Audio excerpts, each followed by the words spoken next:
right on time. It just flipped to 9 o'clock. Good morning. Good morning. I sometimes surprise myself. How are you? How are I'm great you? myself. I am well. I am well. How was your week? It was it was great. Oh,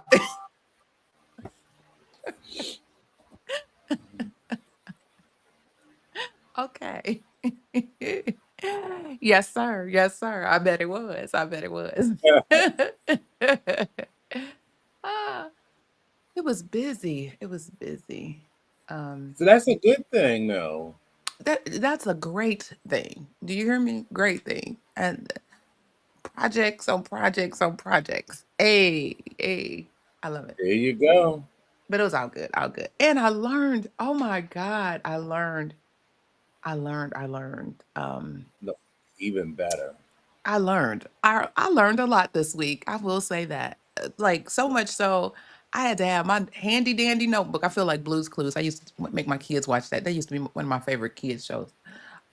Besides Elmo and Snoopy and all of that. But Blue's Clues was way back when. It has morphed to something else now. But back then, and I had my handy dandy notebook, and I was like, wait a minute. He was like, I have the slides. I have the slides, and I'm like, but you dropping gems in your conversation. Your slides don't mean nothing if you telling me something different. I'm writing down. You better be glad I don't hit record for real, for real. Say, So he was dropping some AI gems that hey, I'll drop some of those over there in the meeting after the meeting. How about that? okay. That'd be our little teaser for today. Hey. All right, all right. Well, let's get this party started. It would be good if I had my notes together and in front of me and on point. See what happens. See, I thought I was doing something, but then I got caught up. Caught up. Did you celebrate the Frankie Beverly white all white yesterday? No. No, I did. It's, Well, it's so I it I had to started change my here. shirt a couple of times. Huh? It started here in Philly, like I think last week. Because Everybody, everybody. The one I saw in New Orleans, did you see that video yes, with the casket? that And was nice. they was And holding even it. I had a little picture of him in it. Yeah, a Yeah. full body picture of So, him in the casket. And I said, boy, New Orleans, when I tell you New Orleans, there's nothing in the world like it. And I know a lady that I'm way off topic right now. A lady years ago that passed here and at our church, and she had a line that was in her will or her final wishes to have a line. And so we walked out the church, walking down the street. Had the streets blocked off and everything, and we had a line down the street. I said, "Look at here, look at here, look at here." All right, all right. Well, good morning, Renita. Look at you yeah, in here and out. Grand Rich Rising, everyone. Are yeah. you all right? You better say it. All right. I love it. Okay. Well, welcome to our Saturday morning tea. Here, we brew up the hottest topics in healthcare. How about that? We discuss health information, news, education, certification tips, how they lay folks down in New Orleans and New Orleans culture, uh, the meeting after the meeting, and how great our week went because of projects on projects on projects, which includes entrepreneurship and really the revenue cycle at large. So as you come in, don't forget to hit the thumbs up or like button. I'm Clarice Warner. I'm the girl with the pearls, the founder and senior educational director of the Professional Reimbursement Network, LLC, where coding education is key. Now, PRN is a healthcare compliance consultancy located in Cincinnati, Ohio, that specializes in revenue cycle and regulatory compliance and education. And let me ask you, do you know what it takes to be a certified marketable medical coder? Really? Do you? Do you think you know? Well, if you don't, before I introduce my co host, let me share with you information on a free, yes, free 99 email course on the 5 steps to become a certified marketable medical coder. Are you interested in medical coding, but not sure where to start and scared of wasting time and resources? Let me help you with the right steps to become a certified marketable medical coder.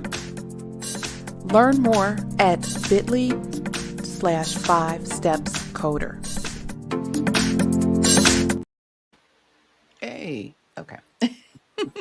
So if you are interested in getting more information about the 5 steps to become a certified marketable medical coder, check out the video description for the link. Joining me today is my partner in success. Yes, my co-host, Mr. Jesse, the registered trademark. Put some respect on his name, the coding nurse. Sir, introduce yourself and tell the folks all about you. Good morning, everybody. My name is Jesse. I'm from Philadelphia. I've been in healthcare for a long time. In 2014, I transitioned into HIM, and during the pandemic in 2020, I created a company, the Coding Nurse LLC, where I help nurses and other people in healthcare with a clinical background transition into the wonderful world of HIM. Oh, and what a wonderful world it is. What a wonderful world. And how is that going? It's coming along. Okay. I have a lot of stuff to share in the meeting and after the meeting. Wait a minute. Where's my tea? Let's see. I felt all of that right there. Let me just get a little sip. Yeah, I think it's just too much for the regular broadcast. Uh-oh. You heard it here first, y'all. And hola, Carolyn. Oh, wait a minute. Y'all starting that already. Did she do it? Oh, hi, Carolyn. Hi, Carolyn. Ah, good, good, good. Okay.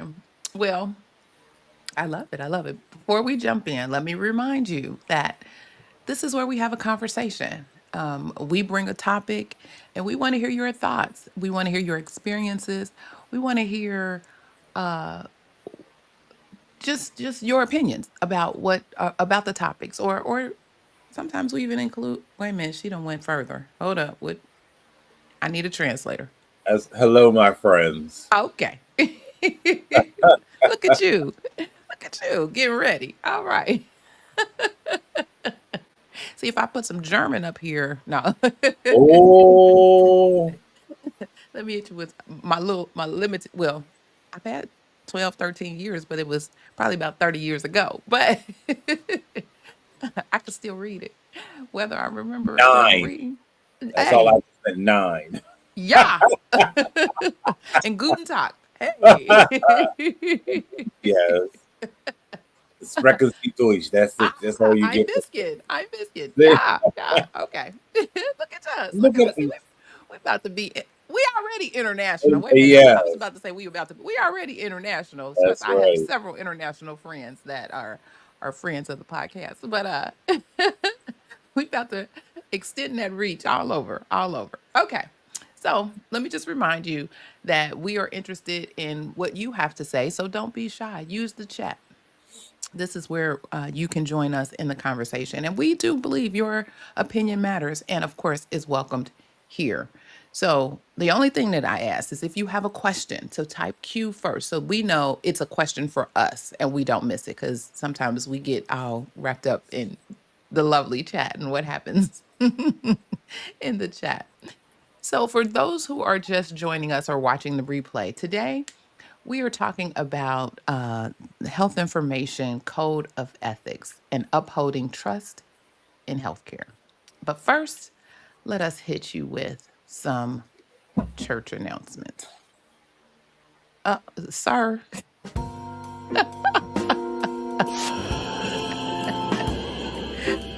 when I say I passed the baton,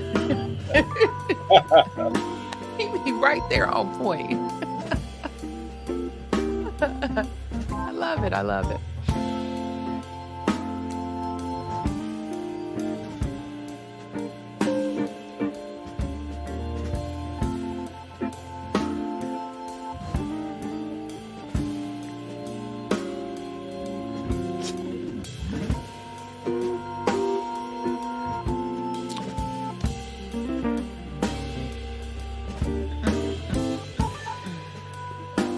Yes. Okay. There's Martin. Hey. So the only church announcement I have off the dome for this morning is, and this is, I guess, an oldie but goodie because I've talked about this before. Y'all know that the AHIMA, this is to the AHIMA members. So if you are part of the AAPC, you can tune me out for like 2 seconds. AHIMA members, we need you. We absolutely need you. We have our House of Delegates meeting on the Sunday before the conference. I beg you to reach out to your component association delegates. Find out what is happening. When I tell you, we're going to spend 6 hours in a meeting for real with the parliamentarian, Robert's Rules of Order, and all kinds of foolishness coming up on this Sunday. We've gone from 2 bylaw amendments that we were familiar with, that we knew about, that we were like, okay, let's massage this, let's get this ready, to now 8. And they keep coming. And they have a theme.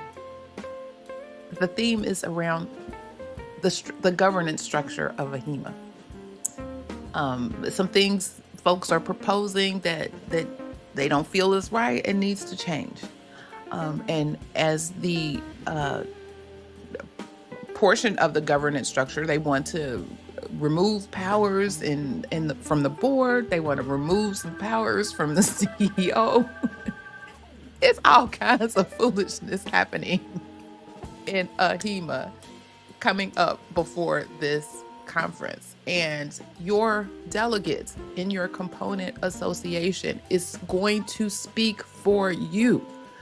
Make sure you give them your voice. Make sure you give them your opinion. Tell them, email, let somebody know, hey, this is what I'm thinking. I done read this stuff. And they have town hall meetings. They have information. Ask your delegate, hey, can you provide us with some information? Tell us what's going on. Inform us so that we can help you represent us in the House of Delegates. Because when I tell you it's going down, it's going down. We had a meeting just the other day with the delegates, and I was like, are y'all kidding me right now? Like, we have another one that we have to now look at. And they still believe that, because I think they have until, it's either the end of the month or the first week of October to still submit. And actually, believe it or not, they can submit the day of while we're in session. But in order to, the approval process is a little different on the day of. So it's a higher bar in order to get something approved that is presented in session. But if you meet or send your amendments before the bylaw or before the cutoff, then you're still in the regular approval process. So they submitted stuff. It's gone to money. It's gone to all kinds of stuff. It's off the rails. So my church announcement is make sure that you are informed. You are a member and you have people that are speaking on your behalf. Make sure they hear your voice. Make sure you have an understanding of what can or will not happen as a result of some of these bylaws changes. So that's my church announcement and my two cents for the day. Mr. Jesse, did you have any church announcements? I don't have any church announcements, but I kind of want to say, mention something that's kind of, well, it's AHIMA related. Did you see that post that AHIMA did about CDI where they low key, like, well, they know low key, they talked about Actus. No. And, yeah, it's like CD. It's something about like this. It's a futuristic looking ad, and it's like CDI, and it's some woman that looks like you got on like a space helmet, and it's talking about it's. I'm like, this is interesting. And so So they were talking about like the differences between like ACTIS and AHEMA and CDI. And they were talking about how H, how they it was, and it's talking about like the future Mhm. of CDI. And I'm like, With the joint organizations or yeah, with AHEMA being but they didn't. really But they wasn't really saying too much because I'm like, okay, who's gonna get phased? What's gonna get phased out? How long is the CCDS going to be? right. Yeah, because you How, can't have two. That doesn't make how's sense. it going to work?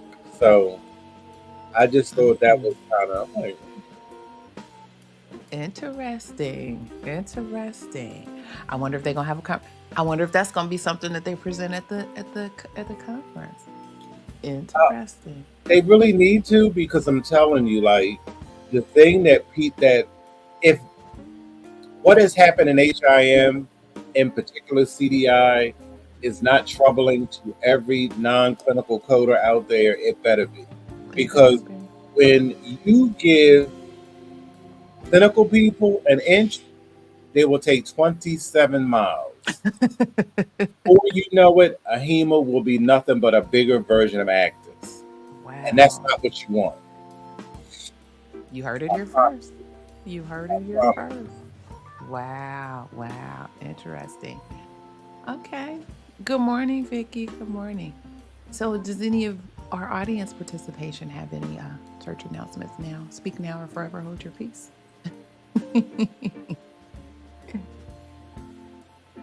Hey, hey. All right, all right. So, we'll let the tea spilling begin, shall we?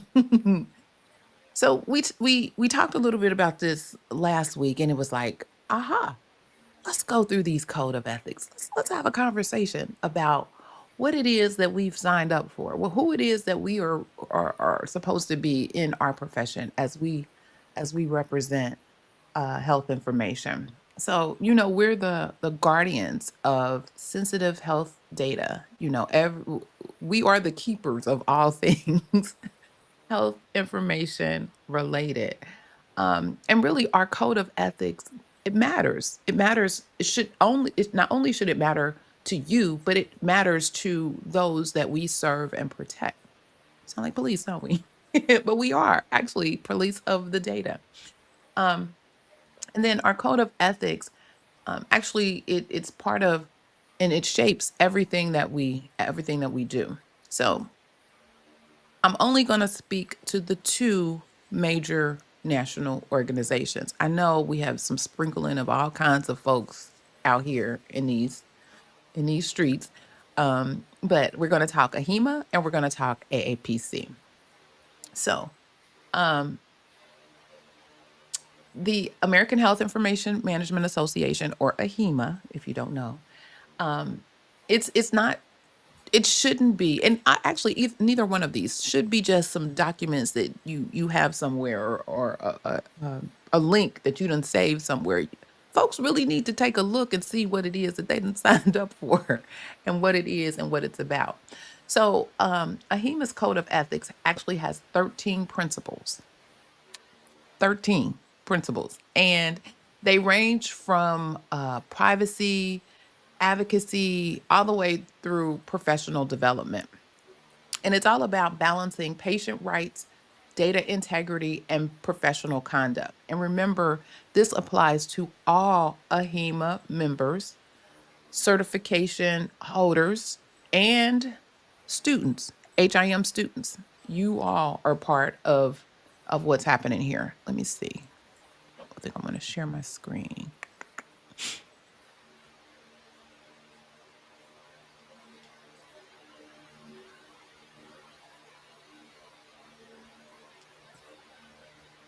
Okay. So if you got the link for our broadcast today, you will find the link to both the AHEMA Code of Ethics as well as the AAPC. The one thing I wanted to kind of show here are the actual 13 principles here. And it's to advocate, uphold, and defend the consumer's right to privacy and the doctrine of confidentiality in the use and disclosure of information, to put service and the health and welfare of persons before self interest, and conduct oneself in the practice of the profession so as to bring honor to oneself, their peers, and to the health information management profession. Preserve, protect, and secure personal health information in any form or medium and hold it in the highest regard. Health information and other information of a confidential nature obtained in an official capacity, taking into account the applicable statutes and regulations. Refuse to participate in or conceal unethical practices or procedures and report such practices. Use technology, data, and information resources in the way they are intended to be used. Advocate for appropriate uses of information resources across the healthcare ecosystem. Recruit and mentor students, peers, and colleagues to develop and strengthen professional workforce. I feel like we do that here. Represent the profession to the public in a positive manner. Advance health information management, knowledge, and practice through continuing education, research, publications, and presentations. Perform honorably Health Information Management Association responsibilities, either appointed or elected, and preserve the confidentiality of any privileged information made known in any official capacity. State truthfully and accurately one's credentials, professional education, and experiences. Facilitate. You see, I got a little chuckle in my spirit. Facilitate interdisciplinary collaboration in situations supporting ethical health information principles and respect the inherent dignity and worth of every person. There was something I wanted to say. Um, um, um, maybe it was under here. Oh, so the a code of ethics cannot guarantee ethical behavior. Moreover, a code of ethics cannot resolve all ethical issues or disputes or capture the richness and complexity involved in striving to make responsible choices within a moral community. Rather, a code of ethics sets forth values and ethical principles to which a health information management professional can aspire and by which actions can be judged. Ethical behaviors result from a personal commitment to engage in ethical practice. And with those 13 principles, you have guidelines on how to interpret them. And so there are all the guidelines and all of the things. And Mr. Jesse, you can join In in at any time detail. in much detail on what exactly um, those things means. And yeah, yeah, all of the things. Hmm. Mhm. And a couple things, key takeaways, I guess, if you will, from these principles. Privacy is important. We all know that. HIPAA is here for a reason. And privacy of the information is really, is our North Star. It's where we focus, where we excel actually, as professionals. And it's our job to make sure that we are protecting that patient information. Integrity, of course, it's not just a buzzword or one of those key phrases that folks like to say and talk about. It's really about putting our service before any self-interest. And then this one right here, competence.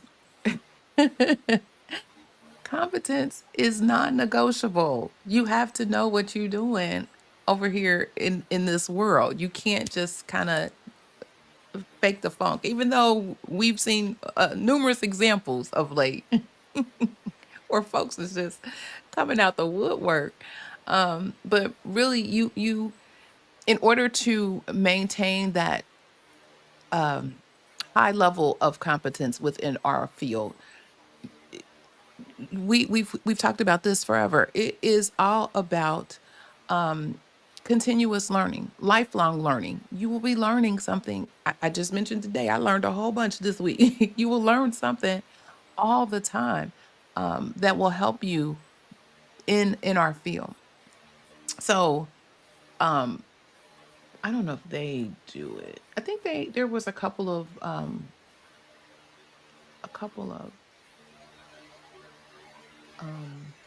no, it wasn't in here. AAPC has the one. They actually have some scenarios, but think about this. Say you notice a colleague accessing celebrity patient records without authorization. So what's your ethical move? What you gonna do? How you gonna navigate that? Remember, our code of ethics says we must report unethical practices. And so it's not about it's not about snitching. It's not about being a snitch, but it's about protecting patient trust because that's important. That's important for who we are and what it is that we're doing and our professional integrity. So, think about some things that you be seeing and you be like, you side eye and mm, so if it hurts one, it hurts us all, right? So, and I hate to do that. I hate when people say that. Like, right? Right? Ugh, that bothers me. And I just did it. But you have to consider that. You have to consider, this isn't a fly by night, something that just came up. That we've stood on these ethics for decades, decades. They get amended as certain things come into play, new technology. um I think there are some diversity things that were added. I think they were amended and updated, I think, in 2019. So there were some diversity things that have been added. There's a whole bunch of stuff that's been added. So really go through and take a look. I gave you like the high points as far as the principles, but take a look and see what they speak on and what it is. And they use the language, it's somewhere in here where they talk about the shall and shall not language. Um um And while you're looking for that, the thing that I would like to add or mention is that, some people may be asking, well, where is this? I never saw it. You're supposed to, because if you are a member or if you hold any certifications by either one of these organizations, you have attested at some point that you will and adhere you to these that you codes. have seen, read, understood these codes of ethics. And I know, I know for a fact, I saw two questions on my HEMA exams about codes of ethics, and I'm sure it's the same for AAPC, but I don't remember.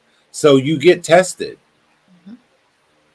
to some Yeah. extent, about your knowledge. So what they used to teach us in nursing school, excuse ignorance of the law is no excuse for violation. That's the truth.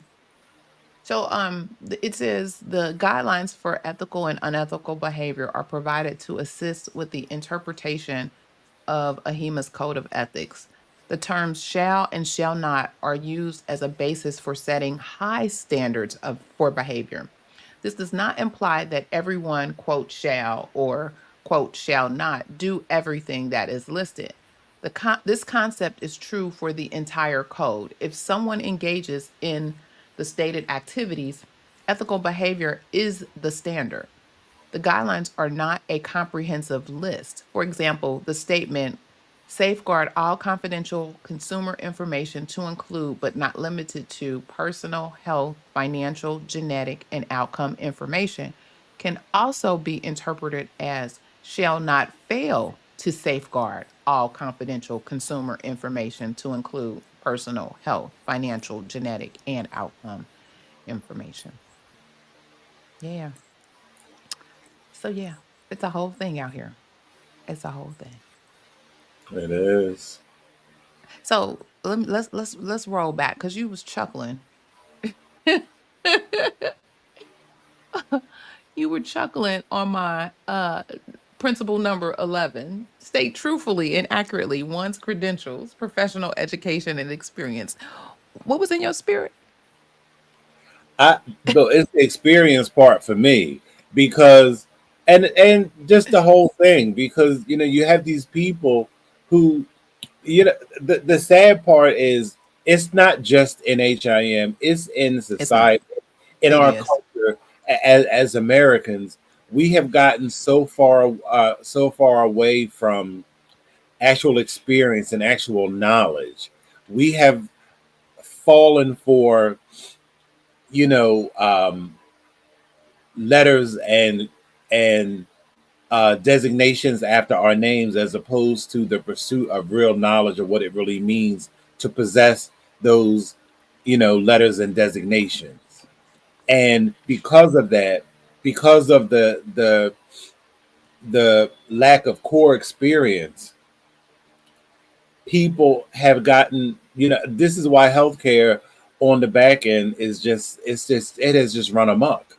Hmm. Because there's nobody, there are very few, and I'm going to say there's nobody, there are very few people on the back end who have the ethics to say this is not right, or to Yeah. say you cannot do this and stand 10 toes down. Because what happens is, and especially in this day and age, when you stand 10 toes down, you'll be standing 10 toes down at the Usually, mailbox for your unemployment check.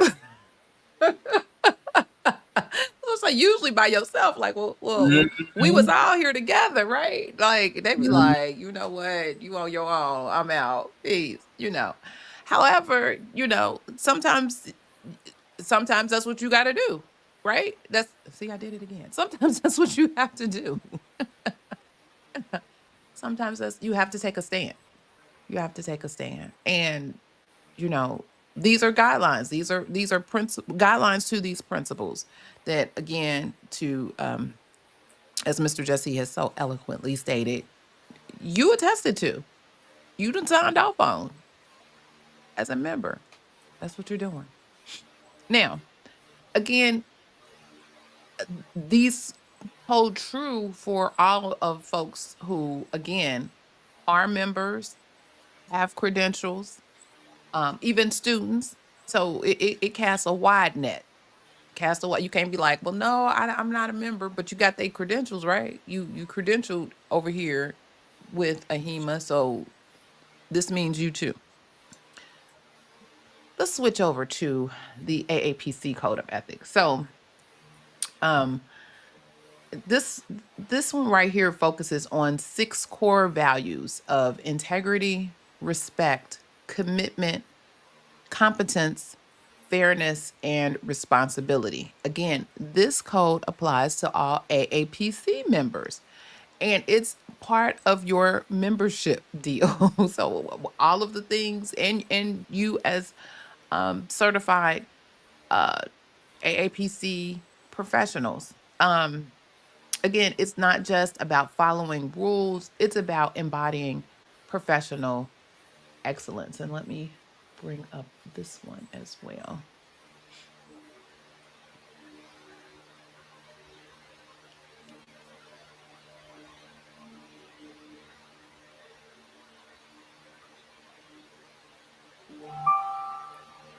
All right. So, again, link is in the video description. It says, it is the responsibility of every AAPC member as a condition of continued membership to conduct themselves in all professional activities in a manner consistent with all of the following ethical principles of professional conduct. The one thing that I want to point out about um, this one is, well, let me say this first. Adherence to these ethical standards assists in assuring public confidence in the integrity and professionalism of AAPC members. Failure to conform professional conduct to these ethical standards, as determined by AAPC's Ethics Committee, may result in the loss of membership with AAPC. AAPC and its ethics committee does not function as a judiciary body. Any complaint to AAPC should have a foundation in law. For example, someone has been found guilty of fraud or has been placed on the Medicare exclusion list. Mm. or a Mhm. foundation in AAPC administrative rules. For example, counterfeit CEUs or a member using credentials falsely. Mm. Mhm. But then they have a way to submit an ethics complaint. So they want you to point them out, point them out, show them, let folks know who the folks are, what's going on. And they have a way for you to do that. So I thought that I said, well, okay, y'all. We're not just gonna talk about it, we gonna be about it. And provide a Um, link. huh? And provide a link. Absolutely. To learn how to submit. Mhm. We gonna teach you what to do. Um, wait a minute, I see comments. We gonna teach you what to do in the event that you find somebody. Good morning, Tiana. She says she's agree. Hey, good morning, Shonda. All of the things, all of the things. Okay. So, um, integrity, ethics, and professionalism. You also have respect and competence. So again, integrity, it's it's who you should be at all times, not just, when somebody's watching. We're talking about full-time, all the time ethical behavior. Respect, it's the golden rule of HIM. Treat others' data like you want yours treated. Treat others, the golden rule, treat others as you want to be treated. But we're dealing with information, data, all of those things. You wouldn't want somebody to share your information.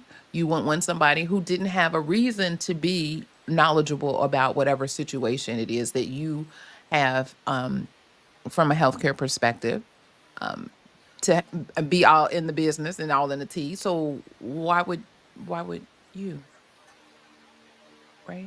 Okay. I That's keep right. doing that. And then competence. Excuse me. In our field, staying current isn't optional. It is essential. Essential.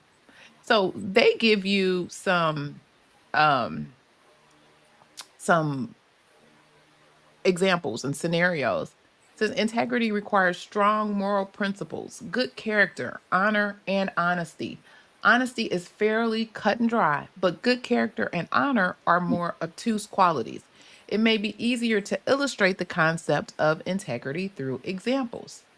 Um, let's find one.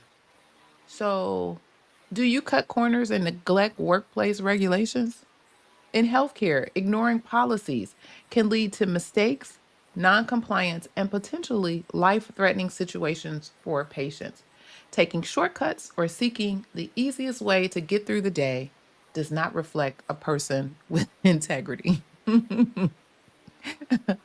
I said, oh, okay, okay. Can we just stop right there for a Yes, second? we can stop right here for a second. Where is this? Do you cut corners and neglect workplace regulations? You Do know you what? have some regulations? But go ahead. That's what I'm going to do. I just can we get back to um, coding having regulations by the agency and stop saying, because what really has irked me over the past couple of years, and what it really means is you don't have any and you don't know how to create any, is you have people that say, well, we follow nationally recognized guidelines. Okay, well, where is that written on in any of your policy that that's what you do? And if that's the thing, then create the policy to say that. It's real simple. You don't want to create your own. You don't want to take the time, or to your point, you don't know how to write a policy and procedure or what have you. Then put together a document, a statement of work, a standard operating procedure, There something you that go. says we follow nationally recognized guidelines. Period. And the thing is, and the reason why that's really a crock is because there are several national standard guidelines for certain things. It's not just one for It's not everything. cut and Which and it's one are not cut you and dry. using? Correct. Correct. Absolutely. I'm done. Ah, ah. Oh my God. Okay, this right here had me chuckling a little bit. So, an issue impacting you arises in a blog or other social media forum. Are your comments constructive and solution oriented? Or are they purely negative? Let me read this first. A person with integrity does not, quote, tee off in a public forum in a way that is disrespectful to the profession of coding, other coders, or to AAPC. Whether you disagree with an AAPC corporate decision or take issue with a forum post from another member, a person with integrity finds a way to express disagreement or dissatisfaction in a way that is not disrespectful or demeaning to others. A person with integrity also politely reminds others who have deviated from such standards that such conduct is inappropriate. Oh, really?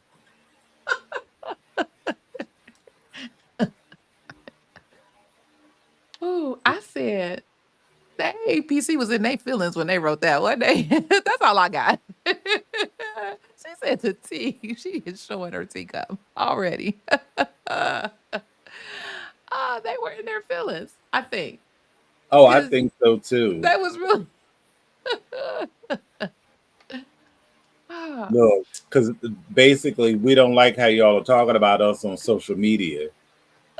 Hey, if you don't like it, do better. hey, hey, at the bottom line. Here's another scenario. So and I don't know if it's in here, but one that we came up with. You're pressured to upcode diagnoses to increase reimbursement. And I think Uh, this is one of the ones we were talking about. The AAPC code reminds us that our commitment is to accuracy, not profit. How do you handle this ethically while maintaining professional relationships? Hmm, think about that. All right.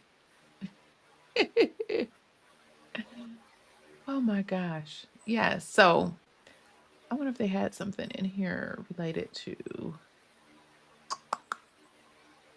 commitment, competence. Mm-hmm. Mm-hmm.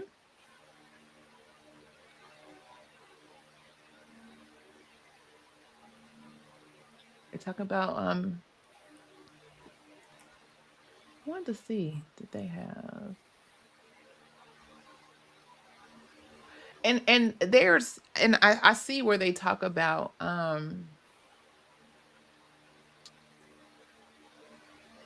ooh, taking shortcuts, not engaging in due diligence, mm. failing to adhere to the quote rules of the road, and engaging in inappropriate behavior can lead to review before the AAPC Ethics Committee panel. For example, coders should question circumstances where quantity of claims processed is more important than ensuring the codes on the claims are correct. Wait a minute. All right, but they say question, but But look, provide a link for that.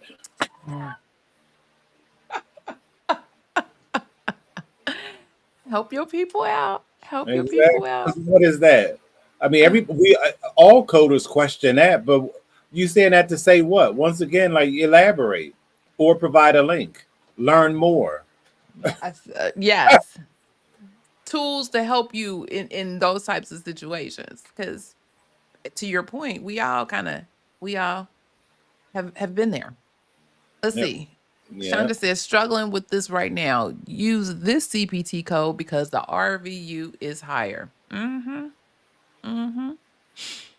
And it'd be fine if the documentation supported it Oh, absolutely. and the medical necessity supported it. But y'all know how what the documentation be looking like. Hmm. Oh my goodness. Yes, yes, yes. I'm trying to see, was there anything else? Make it funny.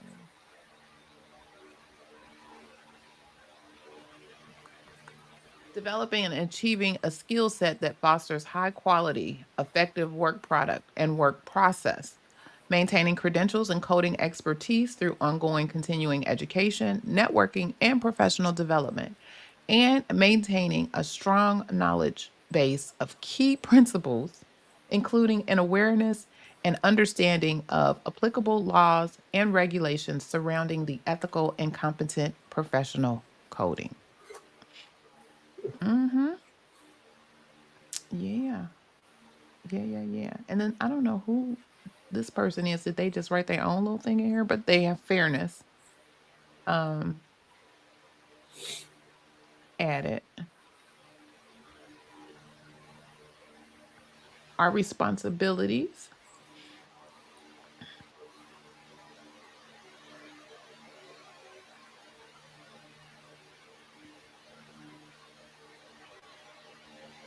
I have some dictionary definitions of some of these. Being responsible means considering how your personal decisions and actions may affect others as well as you. All professionals share the obligation of being accountable for their choices and actions. Being responsible requires knowing your limitations. As healthcare business professionals, we are responsible primarily for our own work product and our own conduct. We are responsible for being competent and knowledgeable. We are responsible for giving our employers the benefit of our knowledge and advice, even though this advice may not be followed. Ultimately, we are responsible to uphold the image of our profession. We meet this obligation by controlling our own conduct and reporting instances of misconduct by others. We are accountable in both circumstances by virtue of the AAPC Code of Ethics. Hmm. Yes. But they don't have, I don't see, I saw, mm, I saw up here where they talked about loss of membership. They used to pull your credential. I didn't see that in here. I'm Or I guess isn't that like implied? it should be. I'm just saying they used to state it that they would pull your credential. And I guess maybe in other documents specific to Right. whatever the incident is, they really would just go out and be like, "Oh, we'll no, we'll," because not everybody is a member. Um, Right. So that's probably on that link. okay. Uh, Oh goodness. Yeah, yeah. Mm. Because So I go think ahead. we all have workplaces where ethics has been a little questionable. Well, Mm, very. I know I have a I have couple. too. I have too. And have been in situations where I've had others come to me like, "Well, what do we do? What?" And I still stand on you need receipts. You need receipts. You need documentation, preferably written documentation. My thing was always so to sum up our conversation in an email, da da da da da da da da da. Zoop, and then have my own little personal notes of exactly what happened in those conversations. And I may have one in the office just in case I need to pull, but I definitely got one offsite. Because if I this is just my opinion, and if I what the majority of the problem comes, I think there are two issues. I think that people in HIM are afraid to stand up to doctors, and they're afraid to stand up to upper management because what they want versus what is, truth be told, the gap in that is the provider.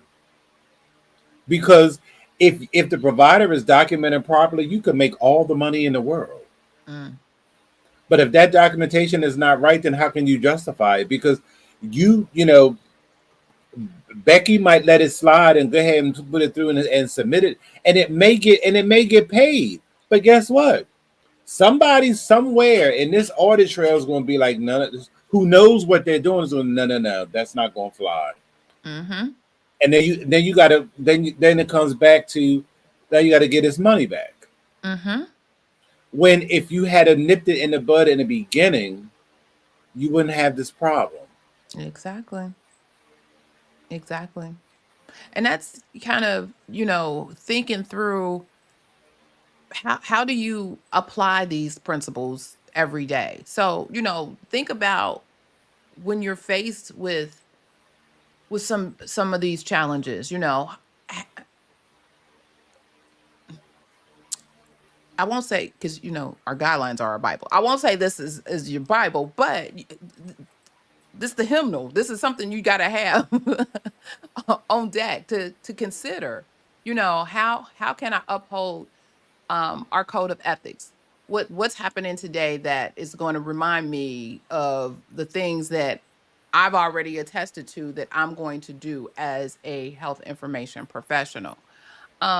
Making sure that you encourage open discussions about ethical dilemmas. There should be a way in a friendly environment that you all can have conversations. Hey, has anybody else experienced this? Even your team meetings, your department meetings, even a one-on-one conversation with your supervisor or manager or director, or dare I say compliance. But at some point, have that conversation. Like, this doesn't look right. This does, and maybe they can provide you some additional guidance and something that maybe you thought was not correct, but really there is some guidance, or there's a policy, or there is something that drives why they're doing what they're doing, and maybe you just don't have the information about it, and that could be the case as well. But again, having that conversation and getting that information is what's going to help you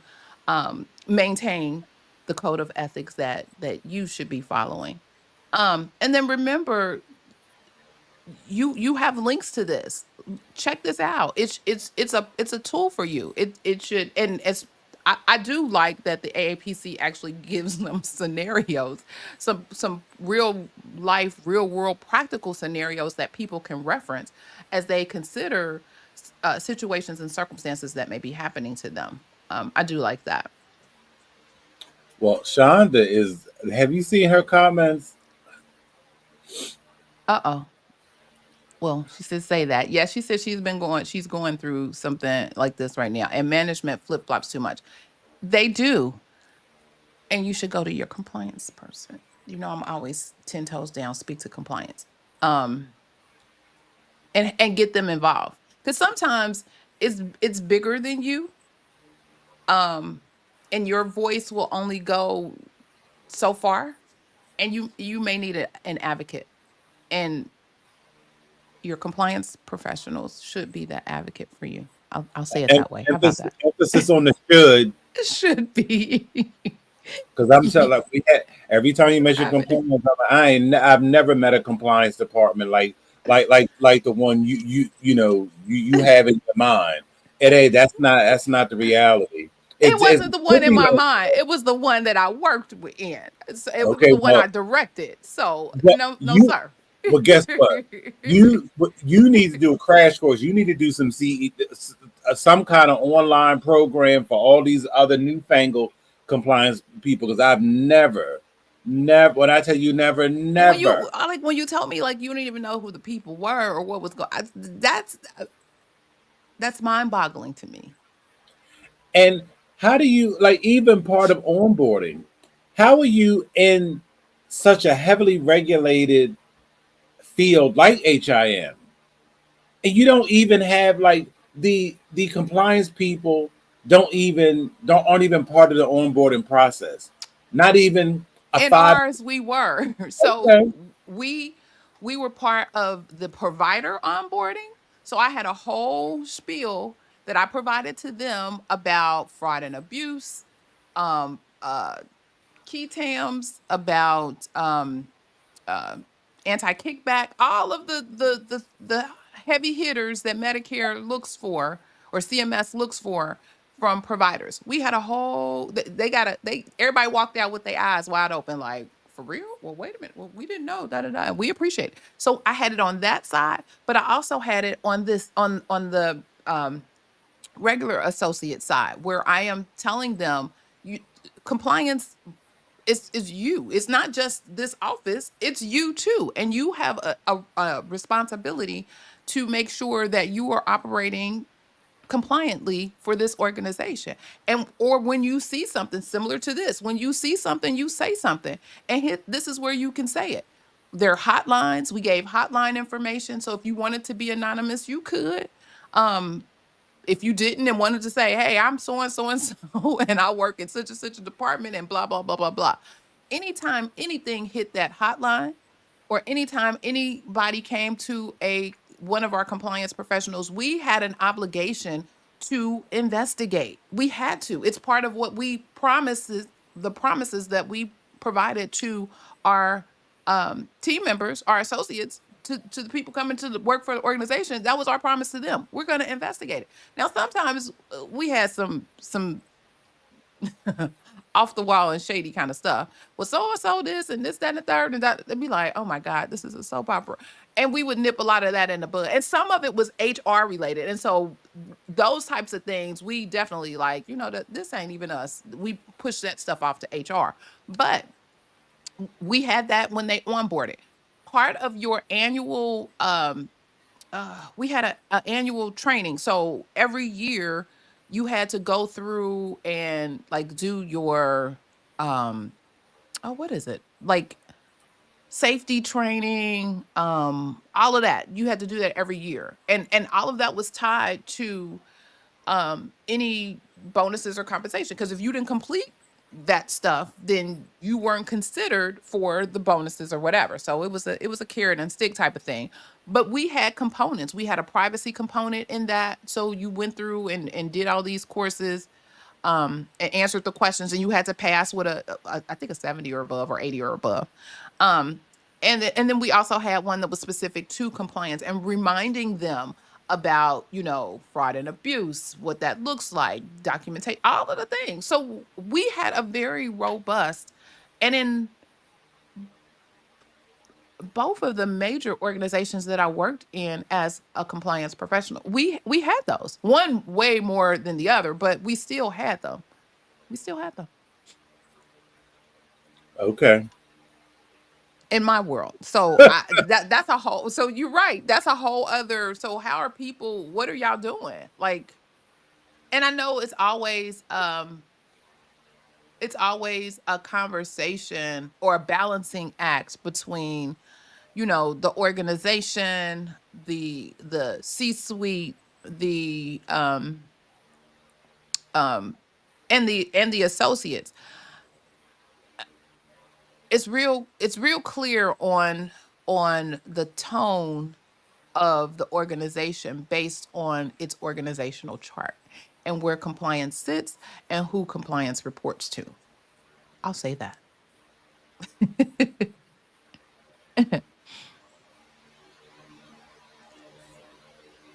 What she say? Some of them have other people sign in and take those tests for them. Well, and that should be reported.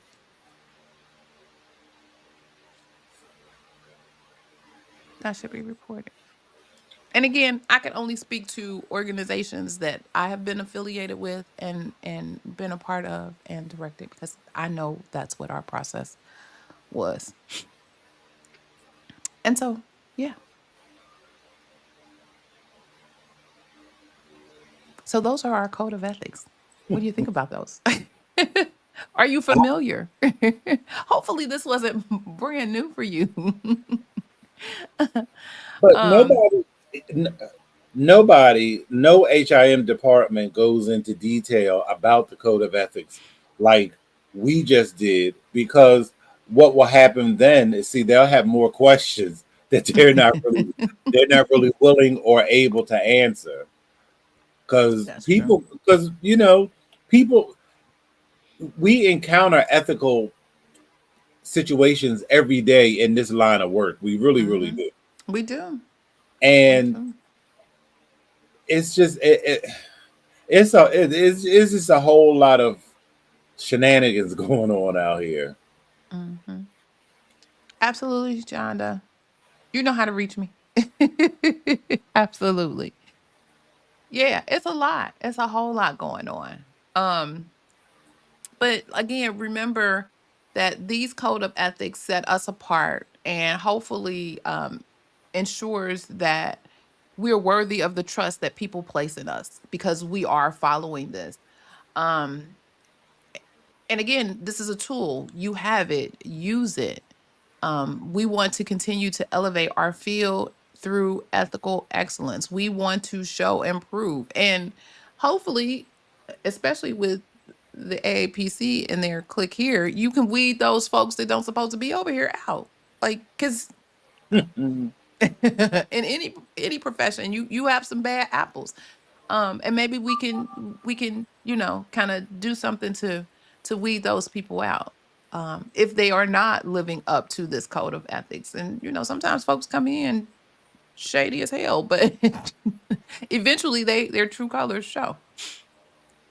Eventually. Mm-mm-mm. Look, unless they're friends with the manager. Oh my God. Or married to the They, those parts. But again, you have to be on swivel around that, and you have to protect yourself. And really, as I think Ahima said, really you're only responsible for you. You can only make sure that you are uh conducting yourselves appropriately. You can have those conversations to showcase and highlight others who may not. However, at the end of the day, you can only make yourself do what you're supposed to do. and one last jab I'm going to make is I worked somewhere a long time ago, so they ain't going. It was a husband and wife team. Mhm. Did the same thing, had the same job title. They were both allegedly like at the top of their game. They split them up, and one of them fell like a rock. Oh, wow. Wow. Wow. Wow. Hmm. Wow. I don't understand. I don't. I don't. Well, hopefully this continues the conversation. So, if you have some ethical dilemmas that you want to share, again, you ain't got to put nobody's organizational business out on blast. But if you have some things, Especially you on a can. public forum. No, no, no, don't do that. No, no, no. However, the concept or the situation around it is fine. Just don't give me anybody's names. But let's keep the conversation going. If you have something that you want us to share or talk about, or maybe how does this work? How what do I need to do? Let's have a conversation. We can keep this going. We can keep this going. That's right. All right, all right. Okay. I was like, it still say I'm sharing. I'm not sharing anything anymore. Why are Nope. you saying that? Okay, I'm sharing now. So, are you thirsty for fresh perspectives on the healthcare revenue cycle? Well, by becoming one of the tea sippers, you'll join a community of sharp minds who savor the complexities of the healthcare revenue cycle. Why sip alone? When we can steep in knowledge together. Come, let's spill the tea on industry highlights. Here's what you can expect as a valued member of the Tea Sippers: exclusive healthcare insights, gain access to in depth articles, webinars, and resources covering the latest healthcare trends, compliance updates, and revenue cycle best practices. Early access: be the first to receive expert insights and guides, ensuring you stay ahead in the ever evolving healthcare industry. Personalized support: enjoy direct access to our team of experts for guidance on medical coding, compliance issues, and revenue cycle management. We're here to answer your questions and support your professional growth. And my favorite, the community connection. Join a private community of healthcare professionals where you can network, share experiences, and collaborate on finding solutions to common challenges. By supporting us, you're not only advancing your healthcare knowledge and career, but also contributing to the success of your partner, the Professional Reimbursement Network, LLC. that's a resource that empowers healthcare professionals like you to thrive in their roles, goals, and dreams. Thank you for considering becoming a member of the Tea Sippers. Yes. Check out the link in the description of the video. Your support means the world to us, and we look forward to helping you excel in the world of health information and healthcare revenue cycle. Again, you can find us at bit.ly/the PRN Tea Sippers. Yes. Again, I'm going to make that commercial, I promise. I promise. I promise. Well, this has been a great day. So whether you are joining us live or joining us for the replay, thank you so much for joining us and getting this information. Was the tea spilled today? I already got one teacup already. Was the tea spilled Yeah. today? Oh, and you can thank Mr. Jesse because we were talking about this last week, and I was like, you know what? That's what we're gonna talk about next week. That's what we're gonna talk Mhm. about. Yes, you are welcome. You are welcome. Yes, yes, yes. So, if this information was valuable for you, help us share this message with others by sharing the video. Let the folks that you help your friends out. Let them know this information by sharing the video and subscribing to the channel. Be sure to follow us on for more information in all things health information, compliance, revenue cycle, medical coding, all of the things. You know, we talk about it all. And as you leave, don't forget to hit the thumbs up or like button. You can also check out the Coding Nurse channel on YouTube where he drops, yeah, I think he drops gems over here. He's dropping gems over there too. So this has been a great session today. Mr. Jesse, do you have any final words or thoughts? No, I'm always appreciative of you creating a space. I mean, I know it's not, I think, I know we give value and we have some really relevant, timely discussions on this platform. Absolutely. So I thank you. Oh, you're welcome. Thank you. Thank you. And thank you for always being here and showing up and adding the coding nurse perspective like you always do. We love it. We love it. Well, this has been a great session today.